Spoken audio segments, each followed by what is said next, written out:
Hello everyone, welcome to my YouTube channel Rajliwal Economics. In Rajliwal Economics, Economics Made Easy. आज के इस lecture में हम discuss कर रहे हैं most important topic monetary policy. Monetary policy को डिटेल में डिस्कस करेंगे। लेक्चर में अंत तक बने रहना। सबसे पहले जो डिस्कस कर रहे हैं वो कर रहे हैं व्हाट इज मॉनेटरी पॉलिसी।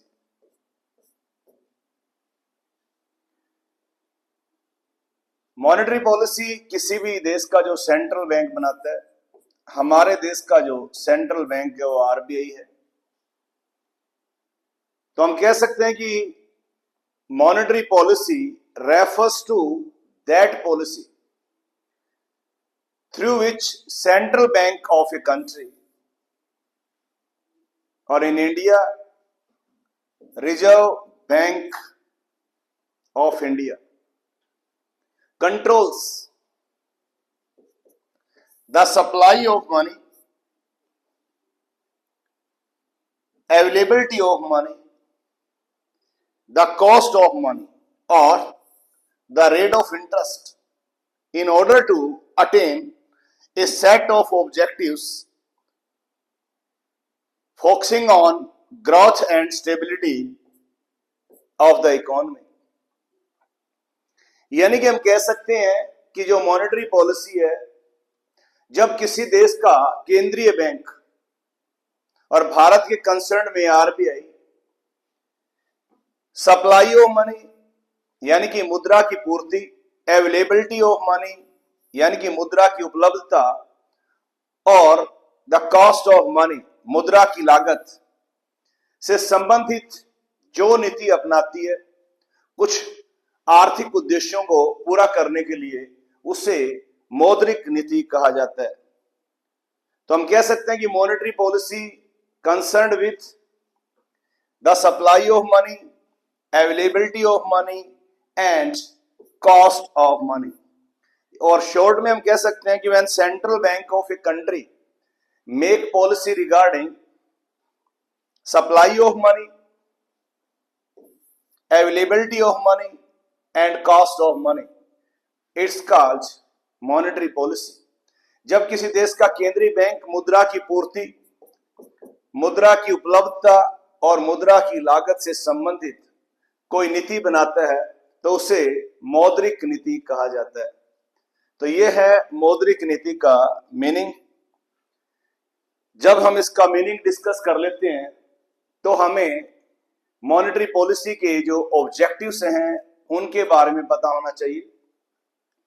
तो मॉनेटरी पॉलिसी के जो कॉमन ऑब्जेक्टिव्स होते हैं, फर्स्ट वन है फुल एम्प्लॉयमेंट अचीव करना, यानी कि गवर्नमेंट मॉनेटरी पॉलिसी के थ्रू कंट्री में फुल एम्प्लॉयमेंट का जो ऑब्जेक्टिव है, पूर्ण रोजगार का जो उद्देश्य है, उसे पूरा करने का यत्न करता है। उसके बाद सेकंड वन है economic growth. Economic growth related होती है पर कैपिटा इनकम और जीडीपी ग्रोथ से। तो हर एक देश की जो मॉनेटरी पॉलिसी है उसका एक कोर जो ऑब्जेक्टिव है वो इकोनॉमिक ग्रोथ को अचीव करना होता है।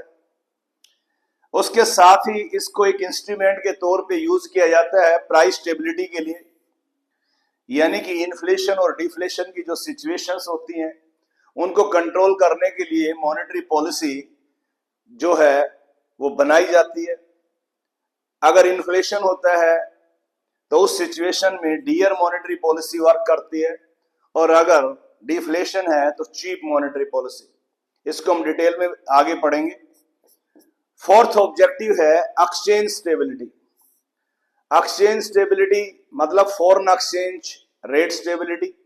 ये भी मॉनेटरी पॉलिसी का एक मोस्ट इंपोर्टेंट ऑब्जेक्टिव होता है।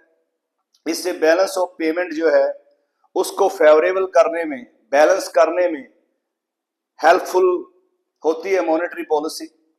और फिफ्थ वन है reduction in economic inequality.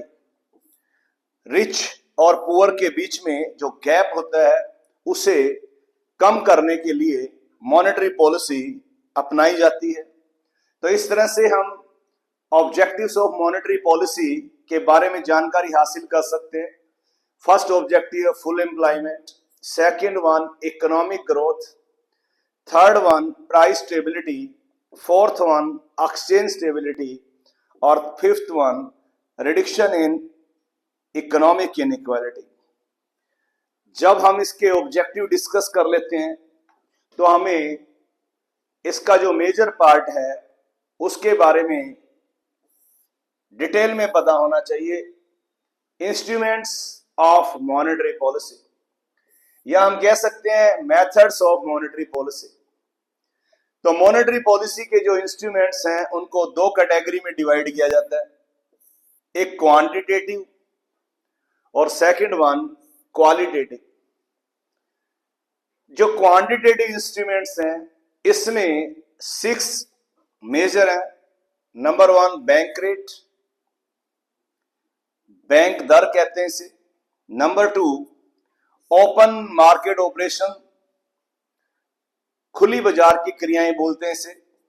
Number 3 repo rate, इसे रेपो रेट ही बोलते हैं। Number 4 reverse repo rate. Number 5 cash reserve ratio CRR और number 6 SLR statutory liquidity ratio. तो इस तरह से क्वांटिटेटिव में हम 6 जो हैं मेजर जो इसके इंस्ट्रूमेंट्स हैं उनको डिस्कस करेंगे। क्वालिटेटिव जो है उसमें 4 ही होते हैं। Number 1 marginal requirement of loan कह सकते हैं हम। नंबर 2 राशनिंग ऑफ क्रेडिट और नंबर 3 डायरेक्ट एक्शन और नंबर 4 मॉरल सुएशन और प्रेशर। तो इस तरह से इंस्ट्रूमेंट्स ऑफ मॉनेटरी पॉलिसी को क्लासिफाइड किया जाता है 2 कैटेगरीज में। First one quantitative, second one qualitative. Quantitative में 6 हैं, bank rate, open market operation, repo rate, reverse repo rate, CRR, SLR। और क्वालिटेटिव में 4 है, marginal requirement of loans, rationing of credit, direct action और मॉरल सुएशन। ये जो topic है ये कॉम्पिटिटिव एग्जाम्स के पॉइंट ऑफ व्यू बहुत ज्यादा इंपॉर्टेंट है। हर एक कॉम्पिटिटिव एग्जाम में इसको पूछा जाता है। तो सबसे पहले हम डिस्कस कर रहे हैं अब quantitative instruments of credit control. देश में जो क्रेडिट है उसको कंट्रोल करना होता है। तो मॉनेटरी पॉलिसी के जो क्वांटिटेटिव जो इंस्ट्रूमेंट्स हैं वो कैसे वर्क करते हैं, 1 बाय 1 डिस्कस करेंगे। फर्स्ट है बैंक रेट। सबसे पहले बैंक रेट का जो मीनिंग है वो आपको पता होना चाहिए। Bank rate refers to the rate of interest at which RBI यानी कि central bank lends money to the commercial bank. यानी कि किसी देश का जो केंद्रीय बैंक है, भारत में RBI, वो कॉमर्शियल बैंक्स को जिस रेट पे पैसा उधार देता है उसे बैंक रेट कहते हैं। इट्स रिलेट्स टू इंस्टेंट यानी कि immediate loan requirement of a commercial bank.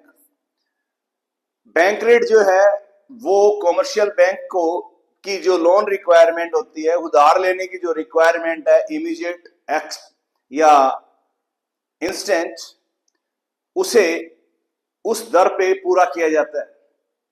तो बैंक रेट जो है इसे हम किस तरह से कह सकते हैं, bank rate refers to the rate of interest at which the RBI lends money to the commercial banks. It relates to instant or immediate loan requirement of commercial bank. अगर मार्केट में इन्फ्लेशन है और inflation में क्या होता है कि जो क्रेडिट को कंट्रोल किया जाता है, तो उस सिचुएशन में बैंक रेट इंक्रीज कर दी जाती है। तो हम कह सकते हैं कि in situation of inflation in country bank rate increased by the central bank.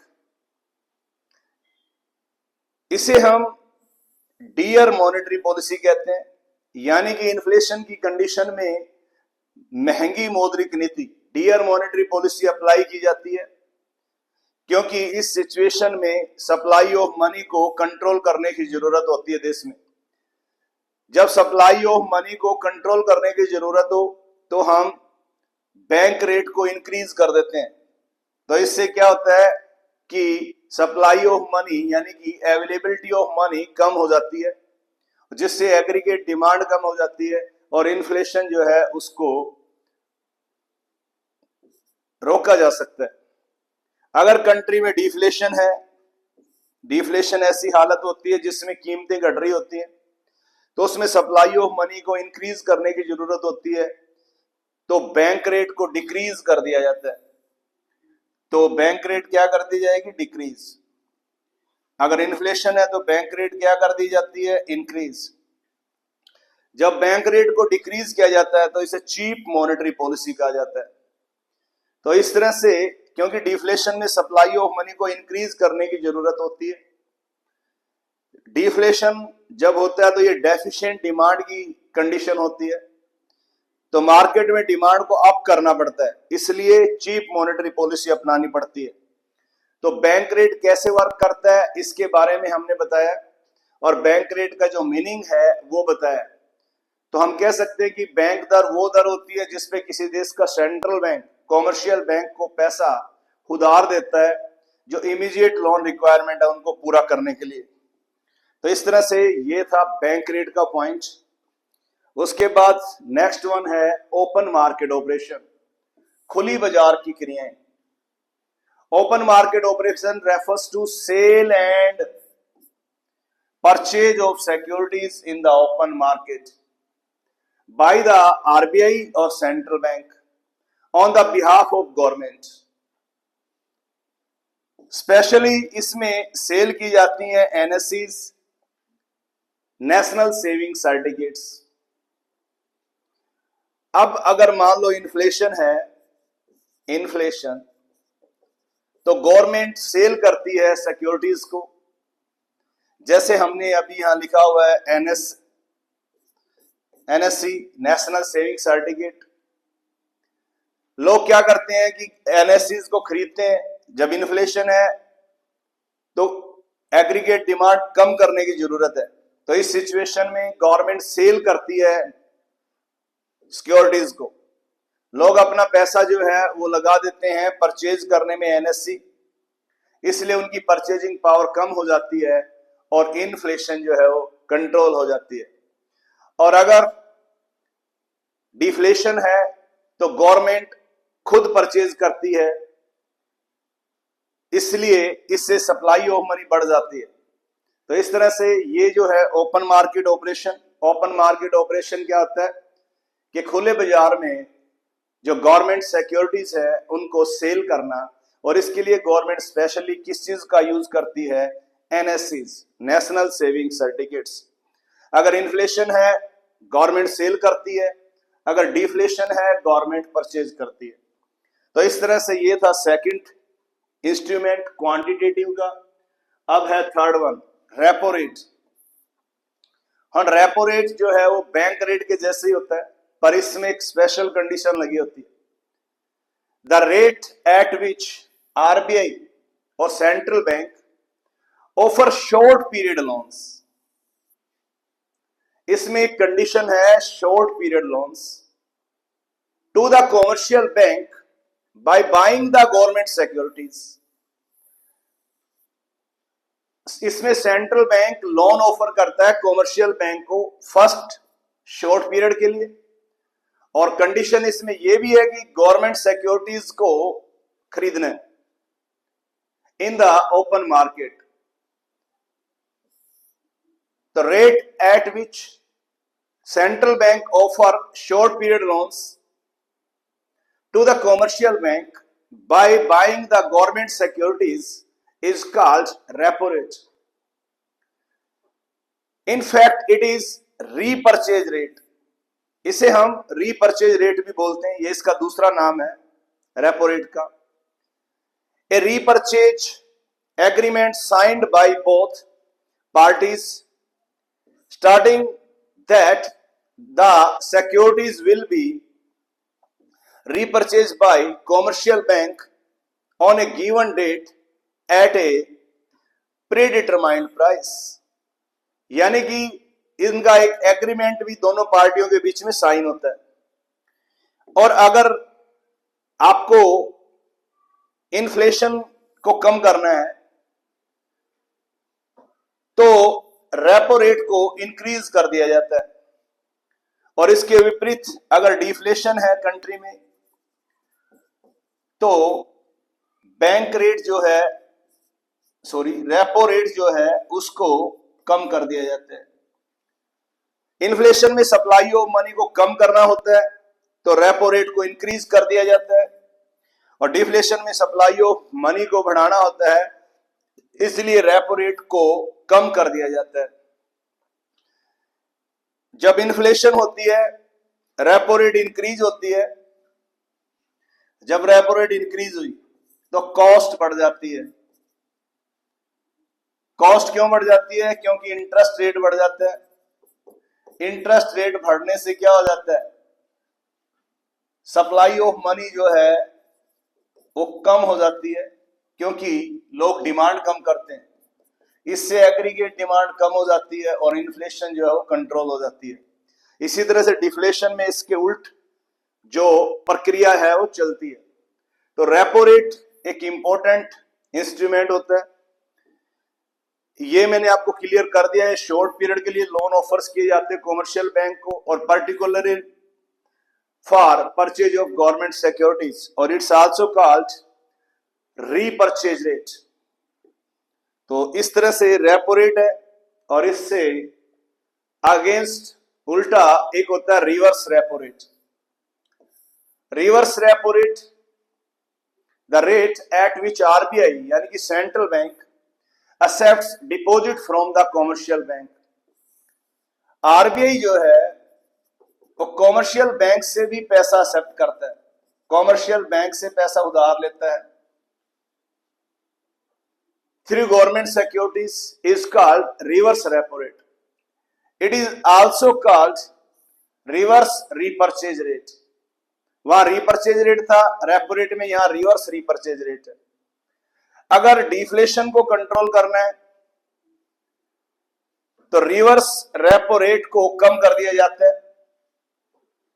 अगर इन्फ्लेशन को कम करना है, कंट्रोल करना है, तो रिवर्स रेपो रेट को राइज कर दिया जाता है, इंक्रीज कर दिया जाता है। अगर डिफ्लेशन है तो कम कर देते हैं, अगर इन्फ्लेशन है तो बढ़ा देते हैं। मार्केट में पहले ही कमी है, डिमांड कम है, तो जो रिजर्व बैंक है वो रिवर्स रेपो रेट को कम कर देता है। तो कॉमर्शियल बैंक को कोई फायदा नहीं होता अपने पैसे जमा कराने के लिए, इसलिए कम कर दी जाती है। तो कॉमर्शियल बैंक सेंट्रल बैंक को पैसा उधार देने की बजाय उसको लोगों को उधार देना शुरू कर देता है। तो इसके उल्टा अगर इन्फ्लेशन है तो रिवर्स रेपो रेट इंक्रीज कर दी जाती है। इससे कॉमर्शियल बैंक ज्यादा से ज्यादा अपने जो फंड्स हैं वो सेंट्रल बैंक के पास जमा करा देते हैं। तो इस तरह से ये वर्क करता है। उसके बाद जो नेक्स्ट और मोस्ट इंपोर्टेंट है वो है CRR, cash reserve ratio. CRR refers to the minimum percentage of bank's total deposits required to be kept with the RBI। यानी कि कॉमर्शियल बैंक के पास जितने भी डिपॉजिट्स जमा होते हैं, मान लो बैंक के पास जो टोटल डिपॉजिट्स हुए कॉमर्शियल बैंक के पास 1000, इनको प्राइमरी डिपॉजिट्स बोलते हैं। तो बैंक इनका कुछ परसेंट सेंट्रल बैंक के पास जमा कराते हैं, इसे बोलते हैं CRR। जो सेंट्रल बैंक के पास होते हैं, मान लो आजकल जैसे है ये 4% है सपोज दैट, तो इसका 4% मतलब 40 रुपए। जो 40 रुपए जो है वो जमा करा दिए जाते हैं किसके पास? सेंट्रल बैंक के पास। तो उसे कहते हैं CRR। यानी कि हम कह सकते हैं कि CRR क्या होता है? That portion of primary deposits commercial bank deposit in form of cash to central bank. ध्यान रहे, टू सेंट्रल बैंक। बैंकों के पास जितने भी प्राइमरी डिपॉजिट्स आते हैं कॉमर्शियल बैंक के पास, उनका कुछ पोर्शन जो है कैश के रूप में सेंट्रल बैंक के पास रखना पड़ता है, तो उसे बोलते हैं CRR। Commercial banks have to keep with the central bank a certain percentage of their deposits in the form of cash reserve is a matter of law। यानी कि बैंकों के पास, कॉमर्शियल बैंक के पास जितने भी पैसे लोग जमा करा के आते हैं, उनका जो अकाउंट होता है उसे प्राइमरी डिपॉजिट्स बोलते हैं। उनका कुछ हिस्सा सेंट्रल बैंक के पास कैश रूप में जमा कराना होता है, उसे बोलते हैं CRR। अगर देखो इन्फ्लेशन है तो CRR को इंक्रीज कर दिया जाता है। जो मैं 4% की एग्जांपल दे रहा था, उसे मान लो 1000 रुपए जमा हुए, पहले मैं बोल रहा था CRR 4% है तो 40 रुपए ही जमा हुए।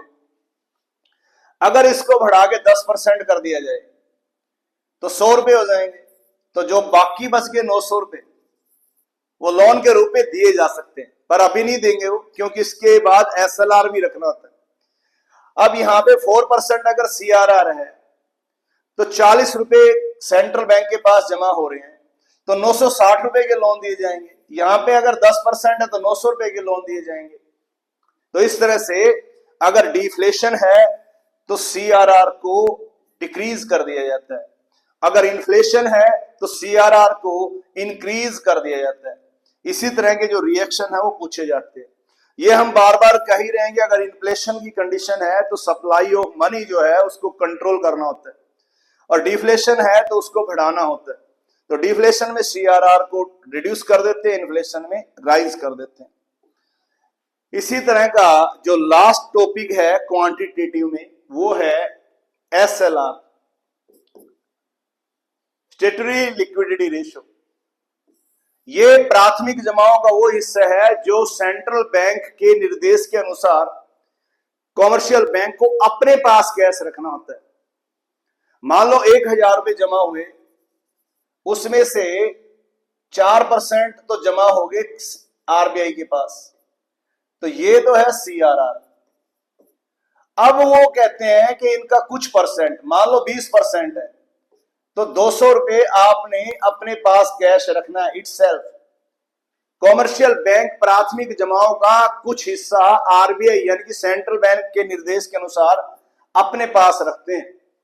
आजकल ये 18% है, तो उसे कहते हैं SLR। तो यहां पे मैंने इसे डिजाइन किया है। Every bank is required to maintain fixed percentage of its assets in the form of cash और अदर लिक्विड एसेट्स। ये जो है एवरी बैंक यानी कि कॉमर्शियल बैंक है, required to maintain a fixed percentage of its assets in form of cash, यानी कि central bank commercial bank को खुद रखना पड़ता है, तो उसे कहते हैं SLR। To decrease the supply of money during inflation, अगर इन्फ्लेशन है तो सप्लाई ऑफ मनी घटानी पड़ेगी, तो SLR को इंक्रीज कर दिया जाता है। और अगर डिफ्लेशन है तो सप्लाई ऑफ मनी इंक्रीज करनी पड़ेगी, तो क्या कर दिया जाता है, SLR को डिक्रीज कर दिया जाता है। रिएक्शन सेम है CRR के जैसा, यानी कि अगर इन्फ्लेशन है, इन्फ्लेशन की कंडीशन है, तो जो SLR है उसे क्या कर दिया जाएगा, इंक्रीज। और अगर कंट्री में डिफ्लेशन है तो SLR को डिक्रीज कर दिया जाता है, इससे सप्लाई ऑफ मनी बढ़ जाती है। तो इस तरह से ये था SLR। मोटे तौर पे एक समझना है कि जो SLR है वो क्या होता है। अब देखो CRR और SLR में क्या डिफरेंस है।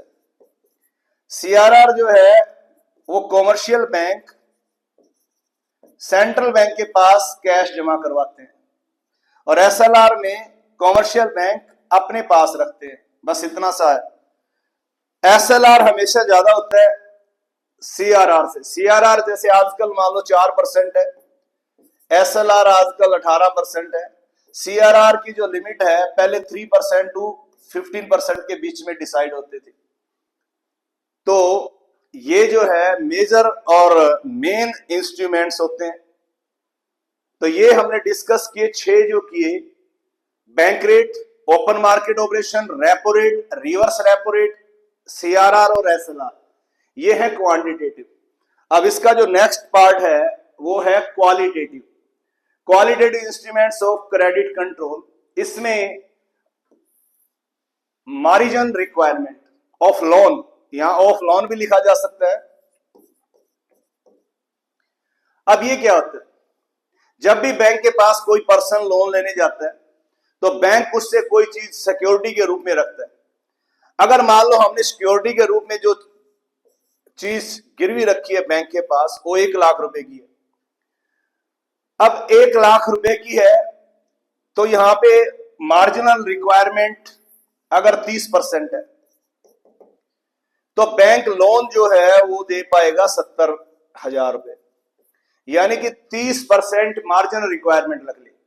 तो ये लोन है, ये वो चीज है जो बैंक के पास गिरवी रखी है उसने। तो मार्जिनल रिक्वायरमेंट क्या होता है, इन दोनों का डिफरेंस होता है। तो इन दोनों का डिफरेंस यहां पे कितना है, 30,000। तो यहां देखो, the marginal requirement of loan refers to the difference between current value of security offer for loan and value of loan guaranteed.